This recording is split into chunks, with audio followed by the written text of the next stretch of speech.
दोस्तों अस्सलाम वालेकुम। डॉक्टर साजिद आपकी खिदमत में हाज़िर हूँ। दोस्तों आज का मेरा टॉपिक है सरमोंटिल टेबलेट। सरमोंटिल टेबलेट जो है ये ट्राईसाइक्लिक एंटी डिप्रेसेंट कैटेगरी से इसका ताल्लुक़ है।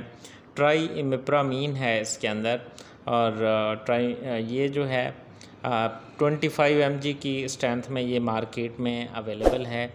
इसकी जो यूजेस हैं आम तौर पे जो डिप्रेशन के केसेस होते हैं, एंग्जाइटी, डिप्रेशन और जहाँ पे ज़्यादा सेडेशन रिक्वायर्ड ना हो या स्लीप डिस्टरबेंसेस हों, पेशेंट एजिटेटेड हो, तो वहाँ पे ये इस्तेमाल होती है। आम तौर पे इसकी जो डोज़ है वो 1 टेबलेट सुबह, दोपहर, शाम दी जाती है या फिर ये है कि बेड टाइम पे इवनिंग भी 2 से 3 गोलियाँ इकट्ठे भी इसकी प्रेस्क्राइब करते हैं। डॉक्टर के मशवरे के बगैर आपने इसको इस्तेमाल नहीं करना।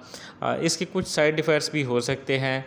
ज़्यादा सेडेशन काज कर सकती है, ड्राउजीनेस वगैरह, ड्राई माउथ वगैरह या नाज़िया वगैरह थोड़ा ये हो सकता है इससे। अदरवाइज़ ये सेफ़ है।